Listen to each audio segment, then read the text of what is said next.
Welcome to the Quiet Warrior Show, where we help top leaders find their pathway to incredible success and a lifetime of happiness. Here is your host, Tom Dutta, the Quiet Warrior. Hey everybody, welcome to the Quiet Warrior Show. It's your host, Tom Dutta, and click on the subscribe button there for the YouTube channel if you're on that feed. We're live streaming across Facebook, LinkedIn, YouTube, Twitter today, and I'm excited. I've got the guy in the green room that I think is going to blow your mind with his story. But first of all, let's talk about what we're doing here. We're live streaming, recording a international podcast. It'll be released in the future. We're also doing a YouTube live premiere of that, so you can watch the video. And I got to tell you that I came across this guest, and I looked at the title of the book, and 14 Days in Beijing, and I read the book, and I sent an email to him, and I said, "Hey, man," I said, I don't want egos coming on my show. I want guys who can come on my show and talk about their successes and also their failures. That's where the learning point is." So I remember sending him a note, and I said, "What is your gut punch? What were your character flaws?" And this is what he wrote me back. He said, "Moving too fast in life, making irrational decisions, being defiant to other cultures, systems, and customs. And I was arrested on drug charges in China." So that's why I love our guest today, because this is a man of integrity who can tell both sides of the story. Everybody, let me tell you a bit about him before I bring him on the screen. Korleh Jackson, Chancellor Korleh Jackson, born in Fulton County to a Native American parents, grew up in Smyrna, Georgia, attended Stetson University.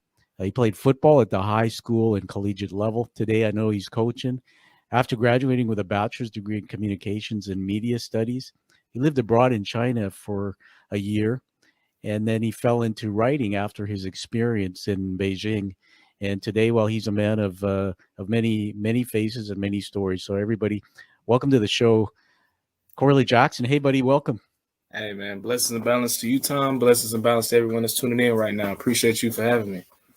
All right, dude. Hey, this is pretty exciting. I wasn't sure, I got no hair. I got a COVID haircut. You got an amazing head. I want to borrow some. I wasn't sure if I should put a ball cap on today or not. But, yeah, I want to get right into it. And I was just saying with riffing with Korleh offline here that I spent time in Atlanta, Georgia when I was in my business career, and many memories. I have a visual of that place.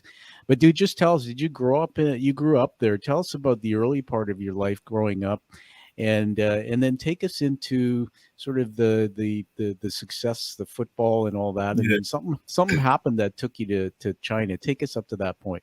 Yeah, so pretty much I was born and raised in Smyrna, Georgia, single parent household, my mom and my little brother. She raised both of us on her own for the most part, and she did a hell of a job for sure. Awesome. Never really had to struggle for real financially. Like our lights was never off. We never went hungry.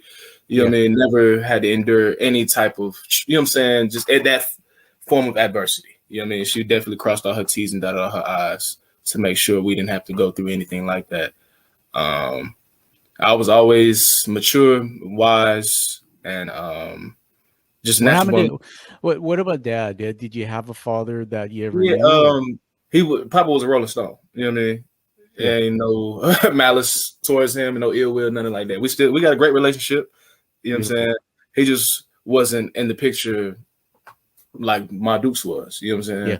So, but it's still shout out to Pops. You know what I'm saying? That's OG. I wouldn't. A huge reason why I am the way that I am is because of him. So, shout out to him as well.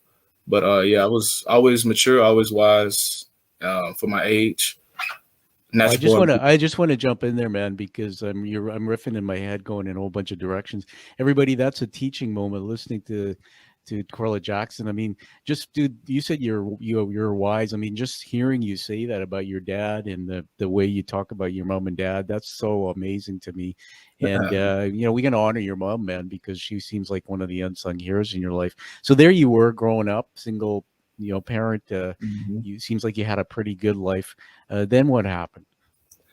Started playing football. So I was like I said, I was already making good grades on honor roll, perfect attendance in school, already doing that. Football just enhanced it even more. You know what I'm saying? because it was bringing in the discipline factor and being coachable. So that just sharpened me even more. Started playing in 8th grade. It was still a struggle as far as just working my way up the food chain or just the depth chart just to be able to play. I didn't really start playing until freshman year of high school. That's when I started playing for real. And that's when I started on freshman ball, started on JV, tried to start on varsity my junior year, didn't make the cut. So they put me back on JV my junior year. Mind you, my little brother, who's just a sophomore, he's on varsity. So you can you can imagine how that, you know what I'm saying, that affects you. You know what I'm saying? So what position did you play? Oh yeah, my fault. DB. I'm a true DB. For those that love football, DB. That's the only position I've ever played my entire career. Strong safety, free safety, cornerback, nickel corner. That's always been in the secondary unit. Yeah. You know what I mean? So true let me DB. let me ask you a question about your mom, because she sounds like a special lady.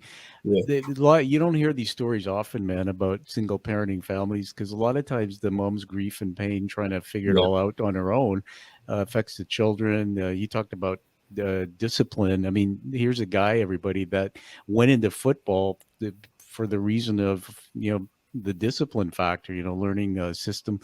Where did you get all that? Did you get that type of wisdom from your mom, or did you get it from mentors or other people? Or I feel like I'm the chosen one out of the family tree, out of the tribe. You know what I'm saying? The ancestor chose me and a few other my cousins. You know what I'm saying? We select few of us that the ancestors chose. For sure. You can just tell just how we are and just what we got going on. You can tell, you know what I'm saying? It's a major difference. So I just feel like just one of those chosen ones, for sure. And then you always been like this. Yeah, and you're one of those. I mean, I have a lot of friends in America. I've worked on both sides of the border, have a lot of love and appreciation for your country. They talk openly about a lot of children who don't have the opportunity for post-secondary education, like university and stuff. You seem to have the ability to do that, man. What drove you to go to university? I think you got a degree. Tell me about the experience. I mean, how was that? And how many men or young men of color were actually, in the university? And is it getting better for opportunity across the board? Yeah. I feel like more and more people of color, especially Black men and women, are going to college and graduating from college at way higher rates than they were in the past. For sure. That's just how I feel. Far as me, the only thing that drove me to play, just to take my education further, was football. If it wasn't for football, I have no clue where I would be, what I'd be doing. But ever since I was freshman year in high school, I constantly kept telling people, like, bro, I just want to play D1 ball. I want to play D1 ball. I don't care how everything go, how the season go, I just want, if we win championship state, I don't care. As long as I play, I get a scholarship to play D1 ball, but I'm good. I'm content. And it was a grind just to make that happen. You know what I mean? Here it is, my senior year. I'm just now starting for real for the whole, you know what I'm saying, the whole season. I don't have any offers. I don't have any interest. I don't have no schools looking at me. Nobody knows I exist. So, but I know I want to play college ball. I'm resilient. I'm going to make it happen. It took a little minute. You know what I'm saying? I had to come up with a formula, a strategy to market myself, to push my highlight tape to different colleges and coaches and schools and stuff like that. So I just kept doing this daily regimen. And all I would do, I had a whole list of just schools from D1, D2, D3, NAIA, JUCO. You know, I had a whole long ass list. Now I'll go down that entire list. Search up the school's football program. They were putting up the football website. And I'm emailing anybody that's geared towards football. Whether you were a coach, you were a graduate assistant, you were part of operations, you were a trainer. It don't matter. You got anything to do with football, you got an email from me. And I did this for months and months and months in. And I ain't landed school till April. And that just so happened to be Stetson University. That's amazing, man. I mean, talk about what advice do you give? You talked about the word resilience, right? For those young folks, guys coming up wanting to do what you did, give them some advice, give them some inspiration. You said you had a plan, but you seemed to have it in you, never to give up. Yeah, that's it. That's the only distinguishing quality between me and whoever else is going to go through this, or is going through this, already went through this, is that you're not going to quit. That's the only distinguishing quality. You know what I'm saying? You willing to take the stand that I'm going to die behind what I'm getting after right now. You know what I mean? Ain't nothing going to stand in my way but me. Ain't nobody going to stop me but me. And once you make it up in your mind, like, I know who I am, I know what I believe, what I want to do, the universe will move out of your way. That's pretty amazing. Where'd you learn that? I mean, that's not something that everybody understands. Yeah. I heard Will Smith say it. It was a part of a song. Like they sampled. It was an interview he had did, but they used that part of the interview in the intro and outro of the song. But I heard Will Smith say it, and he was just talking about just like being great. You know what I'm saying? It's just greatness comes from just hours and hours and hours and hours of your craft, skill. Yeah. Skill. That's what you know what I'm saying. That's what skill is. Greatness. We think it's just godlike, esoteric ability that only the select few among us will ever, you know what I'm saying, possess. But it's like, nah. If you want something, go get it. You gotta put in the work. It's not gonna happen overnight. Like Nipsey Hussle would say, it's a marathon. This shit is a marathon. It's gonna take a minute. It's not gonna happen overnight. You're gonna have your ups and downs. You're gonna cramp up. You're gonna get fatigued. You know what I'm saying? All that's gonna happen. But your 10 toes to the ground, but you got to keep going. You got to keep going. You got to push through. You got to fight through until, you know what I'm saying, you cross the victory lap. You know what I mean? Ain't no telling how long that may take. But like I said, you're not going to quit at the end of the day. You know what I'm saying? That's the only distinguishing quality. That's pretty awesome. I mean, man, I just had this thought in my head and my brain's going on a journey. Korleh was telling me before we got on the mic that he coaches, and we'll talk about that in a minute. But if I took that little clip that you just said, and I took that and I visualized sitting in a locker room, you're the coach and we're in a championship game that was your talk, man. I mean, I think you know this because you're humble from what I see. You've got this innate ability with your words to inspire. There's no BS about that, which is amazing to me. So tell me about coaching. You're now coaching football. Yeah. I have some friends in the American League, and they came into the Canadian League, who would tell you that sometimes in the locker room, not everybody gets it like you do. Some of the guys come up from they've come from traumatic life experiences. They don't always believe in themselves. Sometimes there's differences in personalities. People don't like each other. Give us some wisdom about the coaching work you do. How do you get a bunch of guys together to give us anything. Hard. It's hard, bro. Like you said, where you got so many different personalities, so many different characteristics, so many different personas, so many different upbringings and codes and ethics and beliefs, and it is very, very, very, very challenging. Like, because I'm not even a head coach. I just coach a specific position group. You know what I'm saying? But it's like I'm always an owl, like just sitting back and just analyzing, just seeing what the head coach goes through. You know what I mean? And it's like everything falls on his name when it's all said and done with.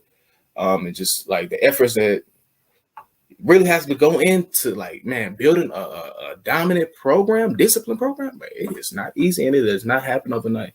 Like, even playing in college, like my school wasn't the best. We have, you know what I'm saying, winning records while I was there. So it was nothing, even in high school. You know what I'm saying? It was the same thing. It wasn't the best winning records. So it was being a part of a winning tradition was something that was taboo to me. I had no clue what it meant to be a part of a winning tradition until I got just immersed around coaches that come from winning traditions, and they carry those same traditions into the programs that we are in currently.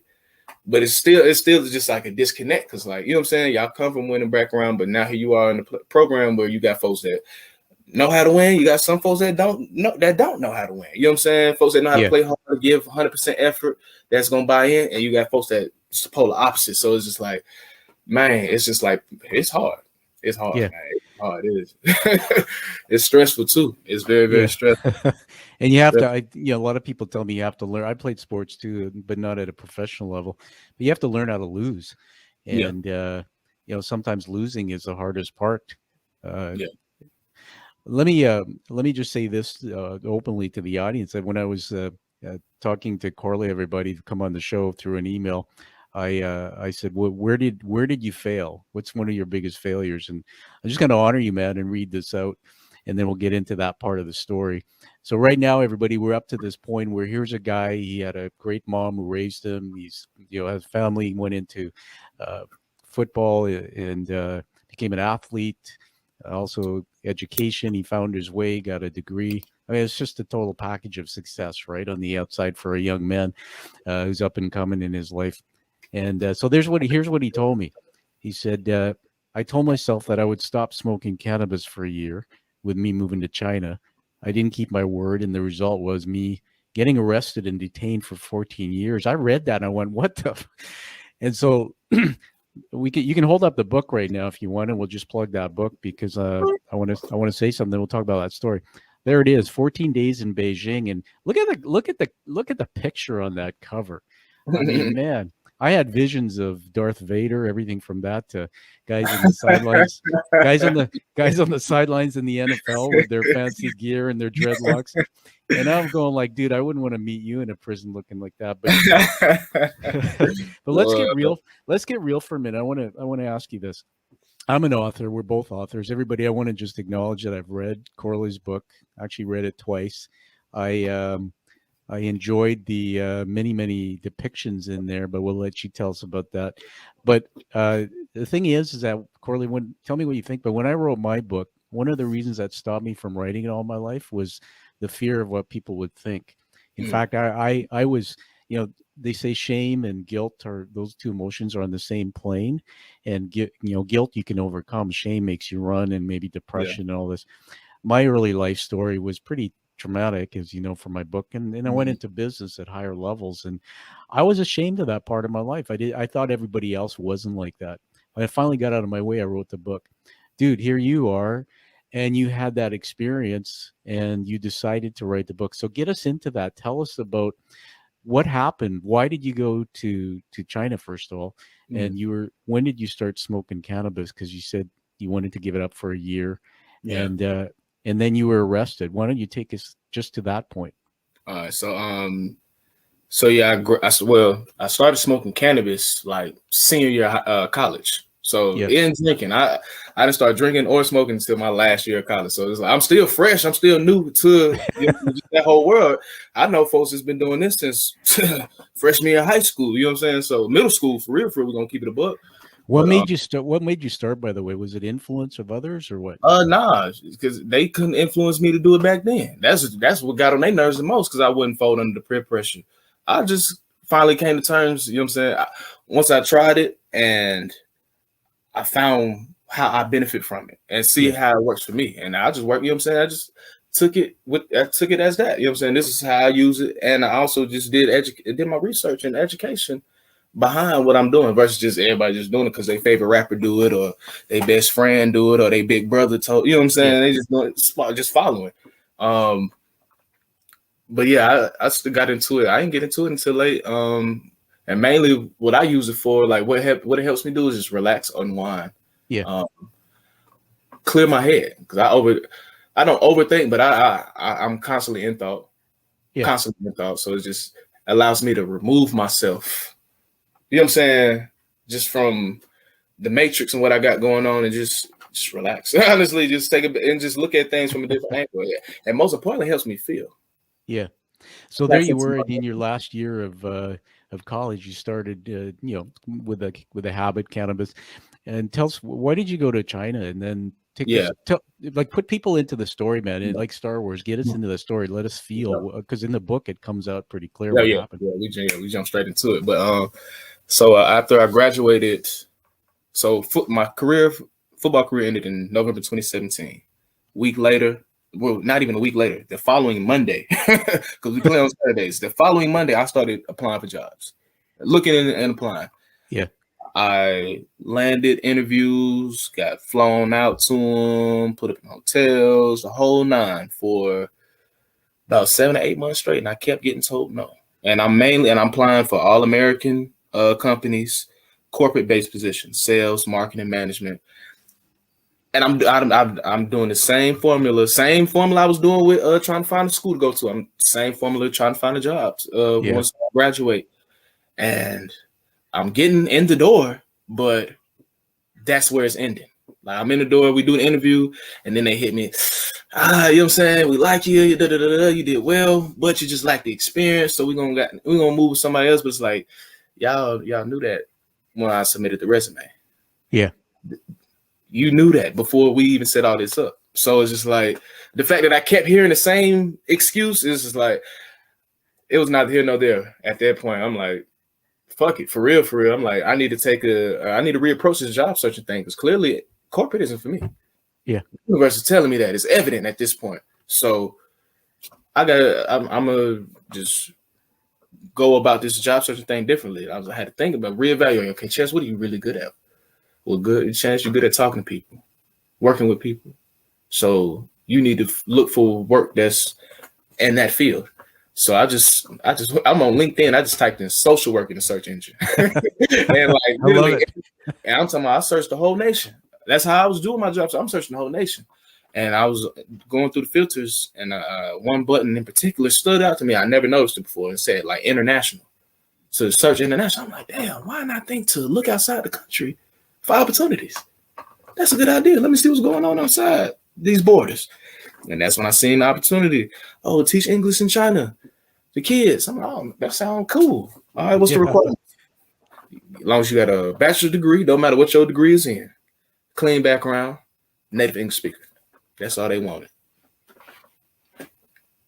What we talk about day and night between applying in America and internationally, right?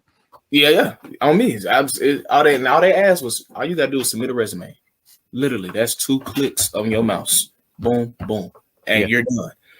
I ain't gonna take me to this other website where I fill out this 100 questionnaire form that's gonna take me about an hour and 30 minutes. You know what I'm saying? Ain't none of that. Oh, just submit a resume. I ain't asking for much either. And get to teach abroad. Oh, move to a different country and work. Oh, that's lit. Boom. That's pretty cool. And at that time, you weren't like, you didn't have did you have a girlfriend or any connection? Yeah, I had a girlfriend at the time. But yeah, but it's just like, man, I'm in real life. She still has 2 more years to go in school. Yeah. I have to start. You got to go. My purpose. You know what I'm saying? Clock it. Amen. Long distance relationships, they happen, and if the universe meant for the two of you to stay together. But that's awesome. So I got to tell you this. I got to honor you first of all, man. That the courage to start looking for a career and then go international completely. I mean, one of the biggest challenges that a lot of immigrants who come to North America tell us is they can't fit in, they can't integrate, they miss their homeland. It's like walking into a strange country. They're different languages. So there you were, everybody. We heard Korleh, he applied, and I assume he got accepted into a job in China. So take us off to the airplane when you stepped off it. What happened? Yes, October 10th. So I got hired in July. It was a 3-month long process to get my visa. So I landed in China on October 10th, 2018. They put us up, and I came in with 28 other people. So we was all recruited around the same time, all hired around the same time. So they put us up in a hotel for 2 weeks, and within those 2 weeks, we did our training for the actual job we were going to be doing. As well, we had to search for apartments to live in after those 2 weeks were up. So went through training, found an apartment on the east side of Beijing in Qingnanlu, and China was absolutely amazing, bro. Like, is it everything like we see in Hollywood sometimes, where it's just this massive place? There's tons of people. There's pollution. There's, Yeah. Pollution is real. I wouldn't dare step foot outside without having my mask on. Amazing. So you got there, and so hold up the book again. I just want to bring that back to the forefront, man. So everybody, Korleh wrote a book, 14 Days in Beijing. I'm going to give a 5-star review for it. You got to get it. Now I got to just plug it and say that for authors' work to get known, everybody, you got to read it, but post a review. That's how we get known. So when I first saw that cover, I was excited, and I thought, wow, 14 Days in Beijing. I'll learn about what it's like to live there. But that's not exactly what your book was about. So tell us what happened, and then get us into that 14 days. Yeah, so in China, living my best life, I'm picking up work more and more. They really walking me into it. The kids are lit. They making the job everything. And you know what I'm saying? So work is phenomenal. The food is phenomenal. Culture and people is dope. It's a vibe. meeting new people from different foreigners. It's a vibe meeting them. So, and I'm going on plenty of adventures. I'm not from China. I'm not, you know what I'm saying? So it's like anything we do is going to be an adventure and a half. Yeah. So, China was absolutely amazing. Best experience I ever experienced. And that's cool. Now we fast forward to April 4th, 2019. It's a Thursday, day off for me. I'm planning on attending an event with some friends and coworkers later in the afternoon. So after my typical morning preparations, I start pre-gaming for the event. For those that don't know what pre-gaming is, that's like, say you and a group of people finna get ready to go out on a night full of festivities. It's like, oh, yeah, before we go out, let's meet at so-and-so house first. And we're going to turn up at the house. And then we're going to go out and have even more fun. So that's something pre-gaming in the house. I'm sipping some Chinese liquor, smoking some cannabis on my little silver pipe. What was the Chinese liquor? Baijiu. What is that? For those who don't know, what's it like? Is it like something we know here? It's like it's a white liquor. Okay. I don't know, like far as it's like vodka or I honestly don't know. Yeah. But it got like 56% alcohol in it. So it gets you right for sure. Yeah, and the friends you had, are they friends that are from also international or friends from the I'm mainly hanging out with other foreigners. You know what I'm saying? Either I met them at my school or we came in together. You know what I'm saying? The same class. So so you're doing pre-game and drinking the pre-gaming, get done pre-gaming, getting dressed, whoop. Hear a knock at the door. Guess I'm unfamiliar. Curious to see who it is. Look through the peephole. 3 officers from the Beijing police on the other side of the door. And it's like my heart's immediately started. I'm like, my God. Shit. What are they doing here? So hey man, have you ever had a vision like that through the 3 officers through a peephole before? Man, hell no. I mean, how look in that moment? What was going on? Did your heart rate go? How did you react to that? I'm just like, oh shit! like what they doing here? I'm just thinking like, bro, what are they doing here? Yeah. But as I thought back because this wasn't the first time they shown up to my apartment randomly. Yeah.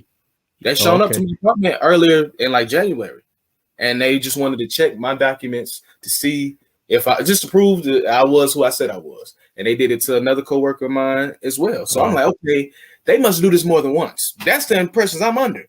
So okay, they must do this random check. You know what I'm saying, more than once. Okay, let me put everything up, open the door. They walk in, officer in front, he's speaking to me.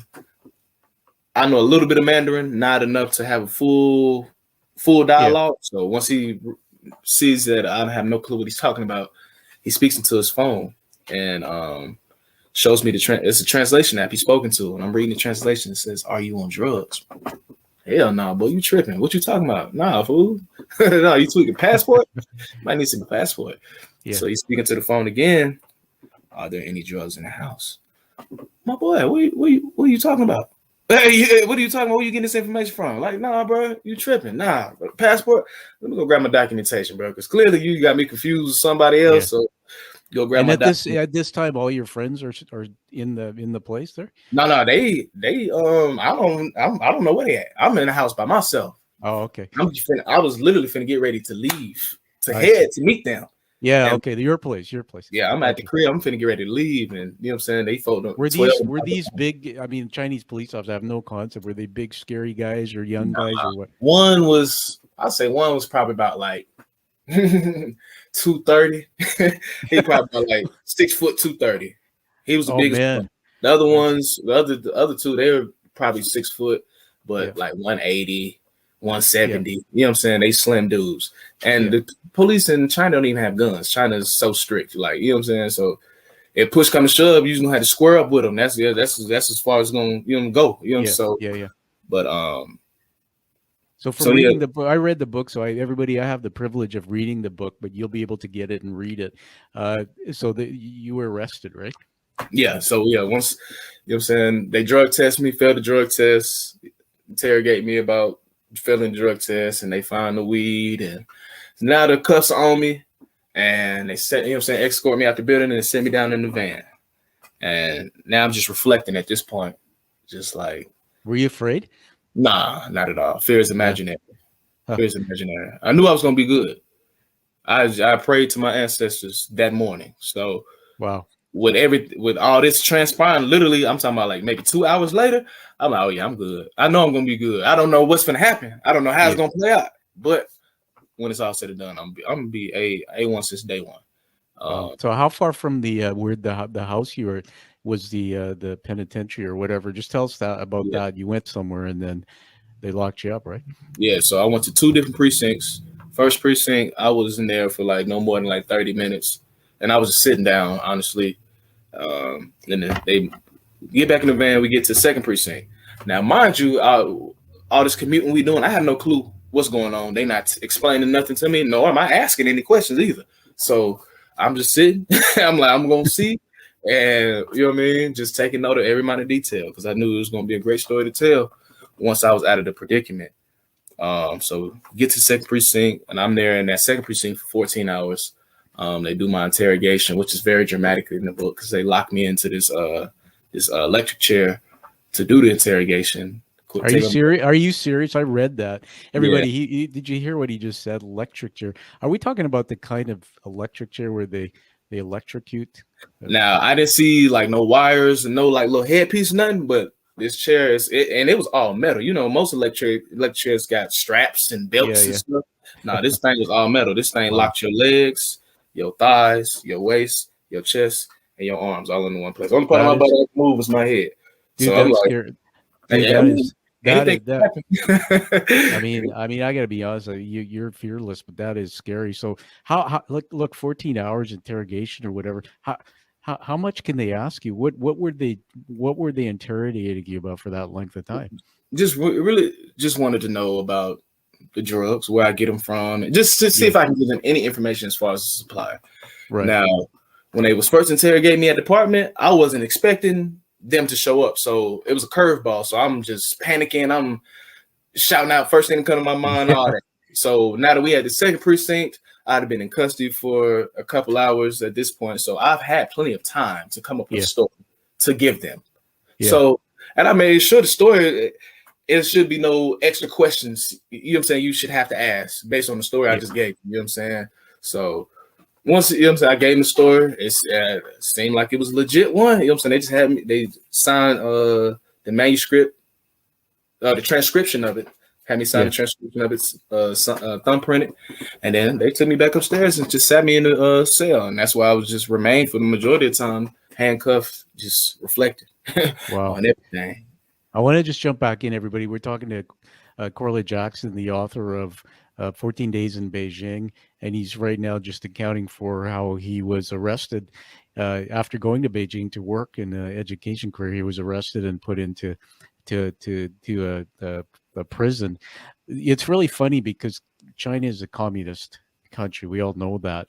And we look at your human rights, right? Proven guilty. You know, people here don't get arrested and thrown in jail for 14 days. You have to, you know, there's a process. You have to be also convicted and proven guilty.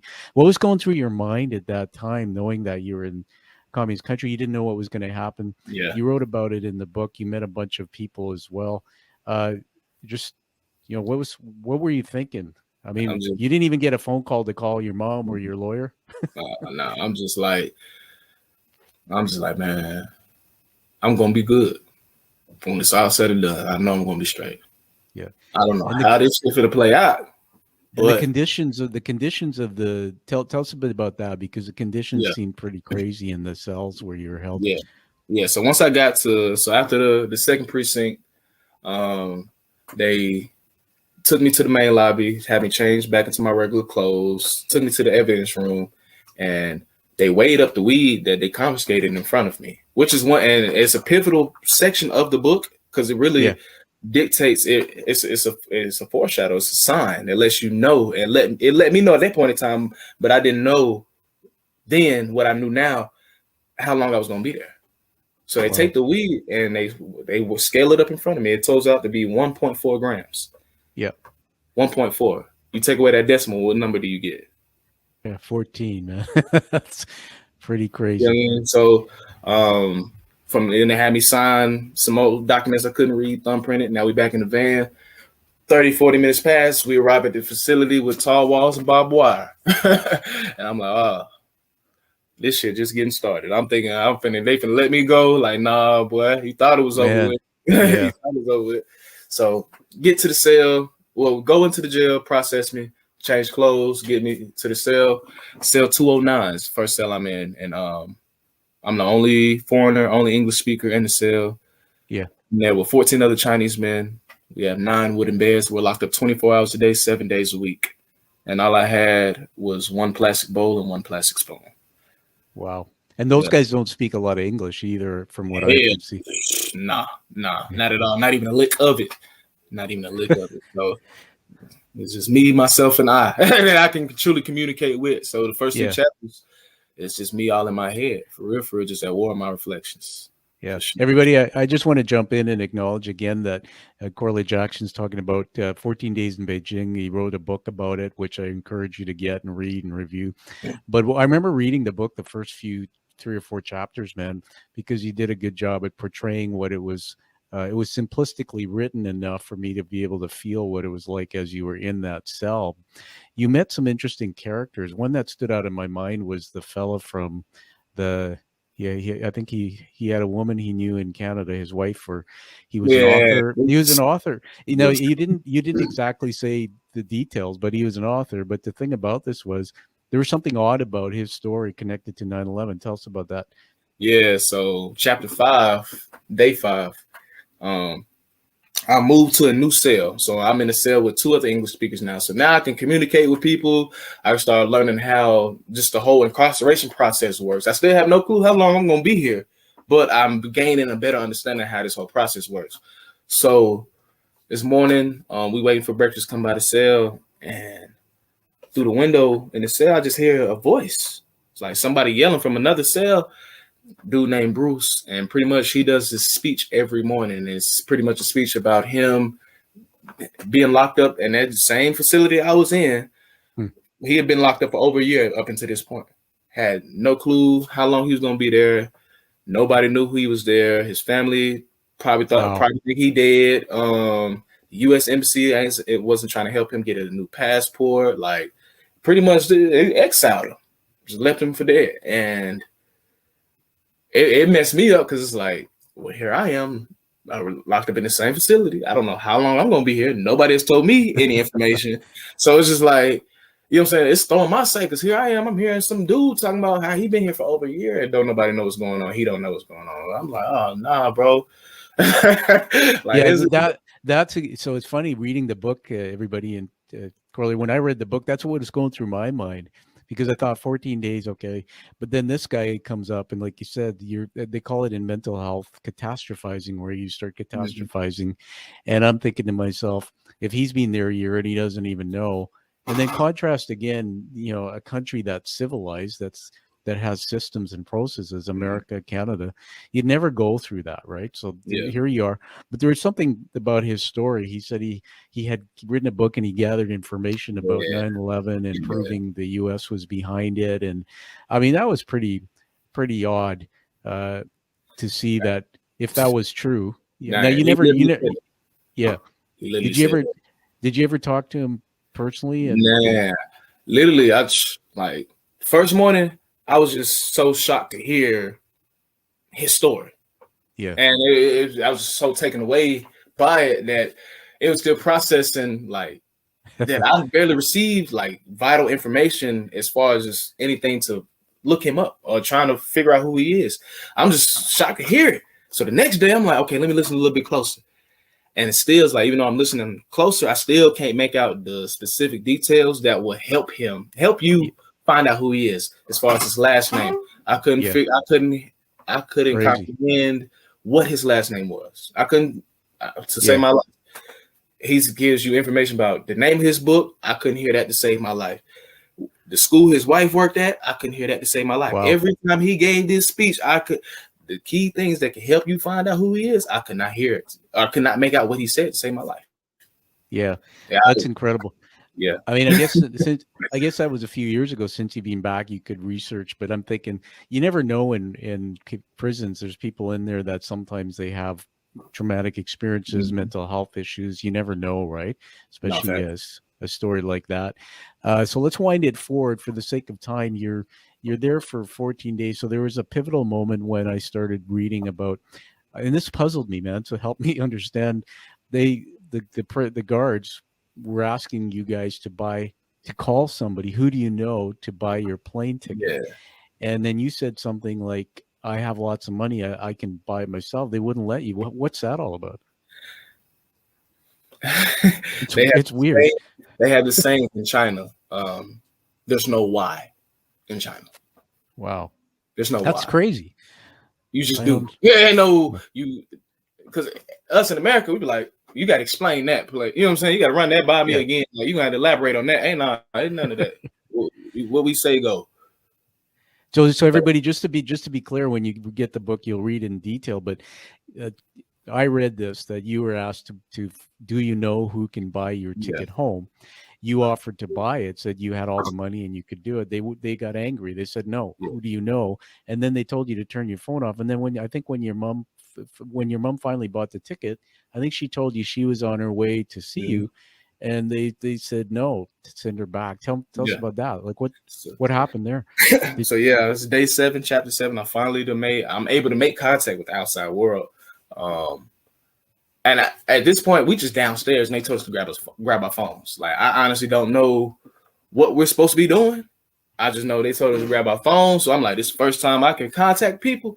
I'm about where was your phone? Was it put away somewhere? In the storage unit where they put the rest of the inmate stuff.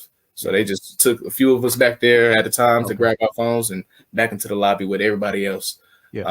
So I'm just happy to finally just make contact with the outside world. So I'm just hitting up everybody. And he'd come up and he's like, you know what I'm saying? Did you find somebody to buy your ticket? I was like, oh man, I forgot all about that, bro. I'm just so, you know what I'm saying? I'm tapping back in with, you know what I'm saying, the outside world. But I was like, yeah, man, I can pay for it myself, bro. Like, y'all made me pay for my X-ray. I got plenty of money. I got bread, bro. I can pay. I can buy it. You know what I'm saying? All I gotta do is just come grab me from the cell, and I can come grab my wallet, and we can pay for it. You know what I'm saying? Logically, it makes sense. It does. Why I couldn't do it, I have no clue. I wasn't finna sit there and go back and forth with that man either. Yeah. Whatever, fool. You got it. Let me call Dukes, and you know what I'm saying? Because I know she can buy the ticket. So I honestly don't know why I couldn't buy the ticket, but called mama.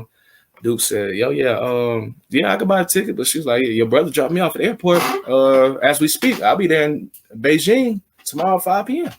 I'm like, oh, damn. Well, okay. I told her, hey, my mama said she's going to be here tomorrow by 5 p.m.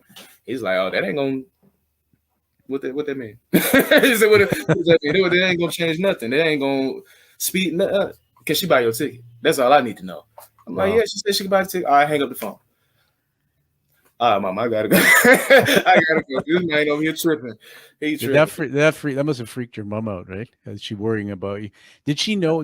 What was the first time since you got arrested that anybody back home knew that you were like that in trouble, or was this the first time you could actually reach out? Oh yeah, this is the first time I was able to make contact. Period. So nobody would have known that you were. Ironically, when I was on the phone with my Dukes, she answered the phone. I was like, yo, what's going on? She's like, you tell me. I'm like, yeah, I'm locked up out here. She said, yeah, I got she received an email from the U.S. Embassy about me being arrested. Okay. Gotcha. So that's how she found out. And just so happened, the very first time I can make contact with her, she's on her way to the airport. You know what I'm saying? So it's just it's just crazy. It's a crazy story. It's like, man, you can't make this stuff up. No, you can't. I mean, we won't get into the details, but some of the conditions you were in, like the hole in the ground toilet, and I don't want to go there because I heard it too much about you taking a shit. Yeah. And then the food quality. But let's, without being a spoiler here, man, hold the book up again. Let's take another look at that. Everybody, we're talking to Korleh Jackson. He wrote the book 14 Days in Beijing. He's been talking to us about going there to be an educator, teacher. Thank you, man. Yeah. Educator, teacher, very talented man from sports, had a degree, lots of wisdom, makes a bit of a slip up with his judgment, with cannabis, gets arrested, detained. I mean, no rights, just detained. We don't want to spoil the book because we want people to read it, but you eventually were released, correct?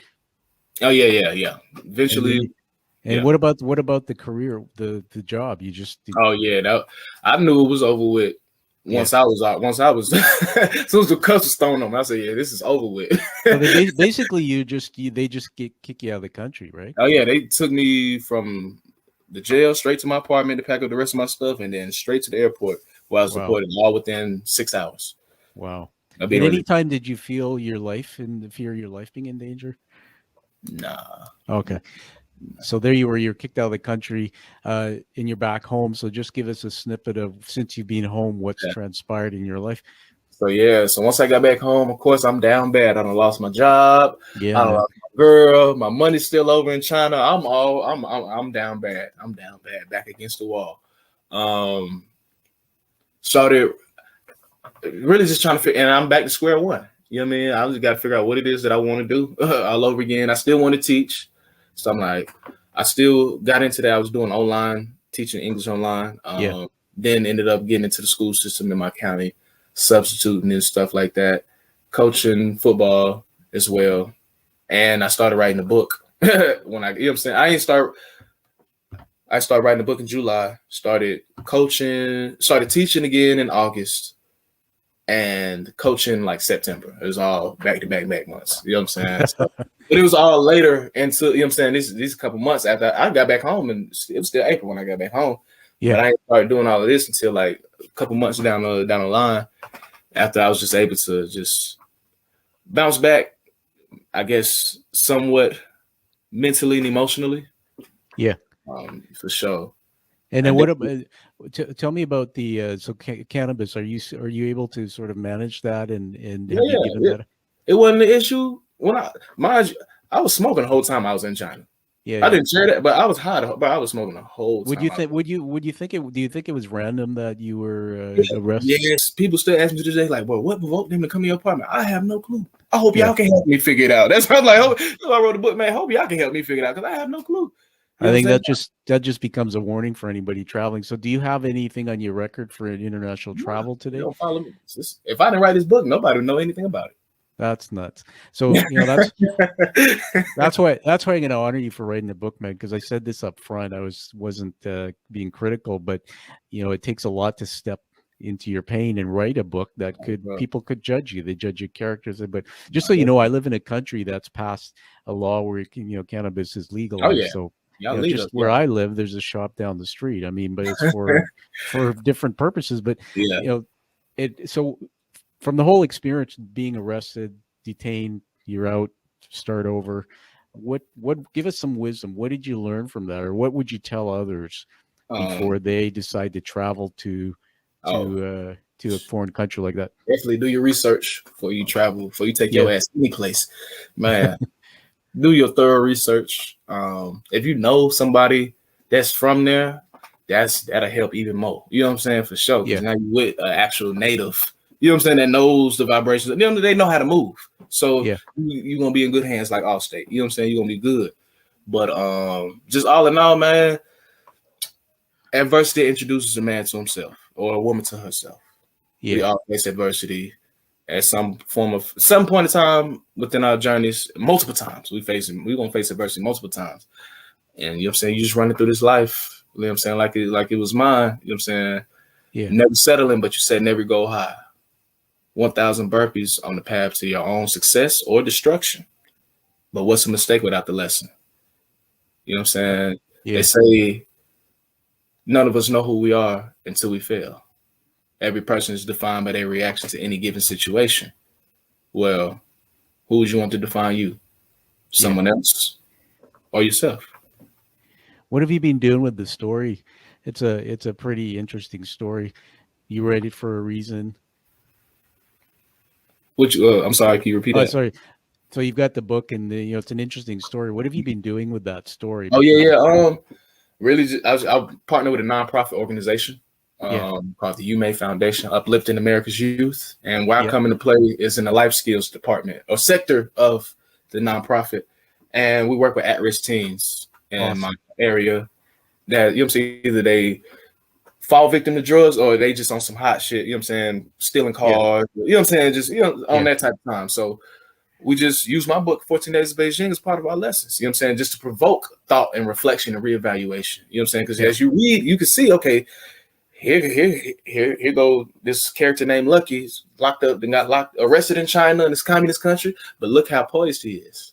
Yeah. He's not panicking. During the fog of war, look how his mindset is through the course of the war. And then once he makes it through the fog, look what he was able to do with it and how he was able to grow from it. Now, based on you and your experience, now let's reflect and reevaluate what your stories was. And you know what I'm saying? How was your thought process when you was in your fog of war? You know what I'm saying? Just making them think. You know what I'm saying? Because they not, I know for a fact they're not thinking like that. They ain't got nobody around them that's making them think like that. You know what I'm saying? Just reflect like that. So this is where I come into place primarily, for sure. And I'm going to inspire you and motivate you to do anything that you want to do or have passions of doing. Just, you know what I'm saying?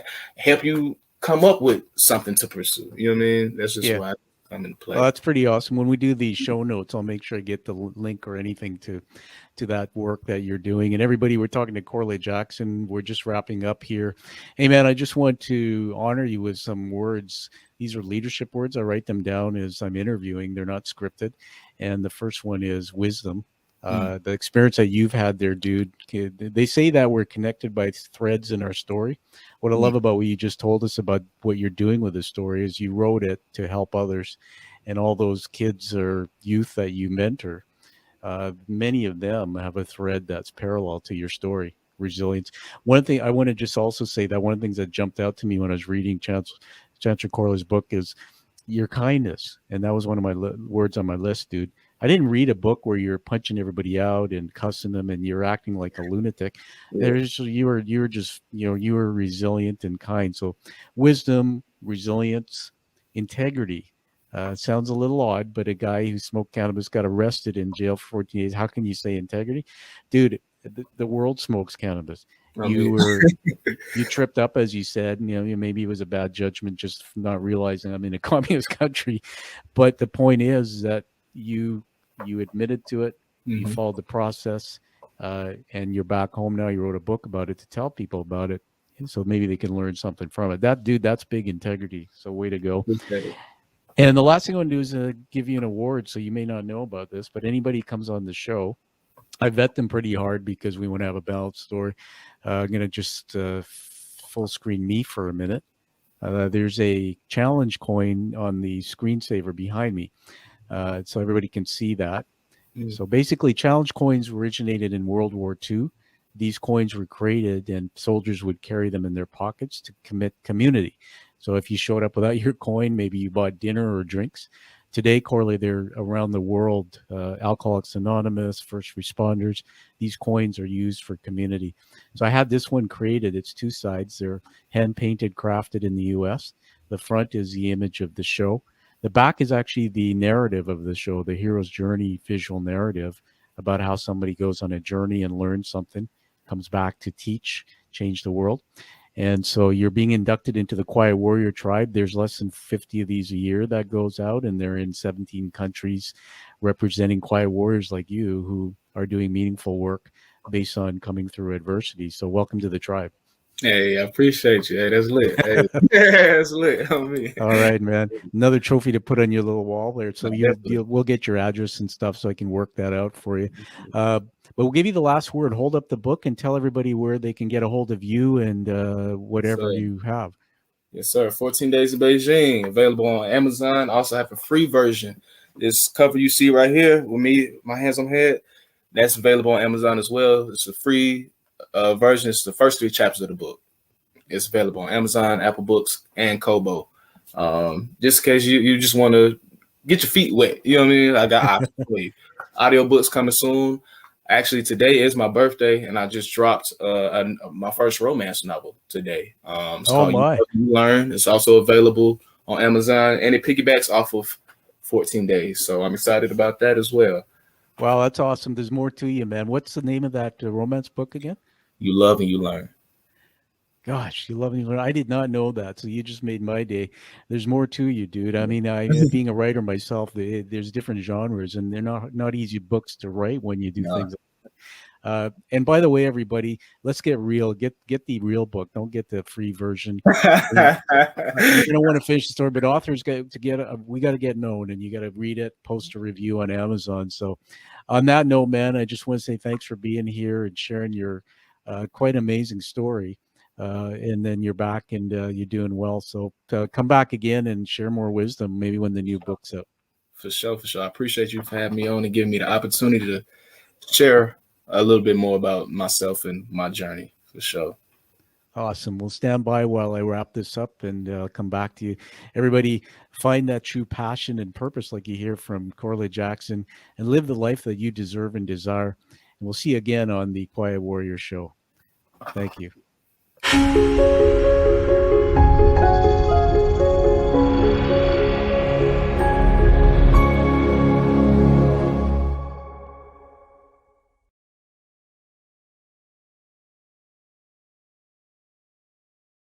Thank you for listening to The Quiet Warrior Show.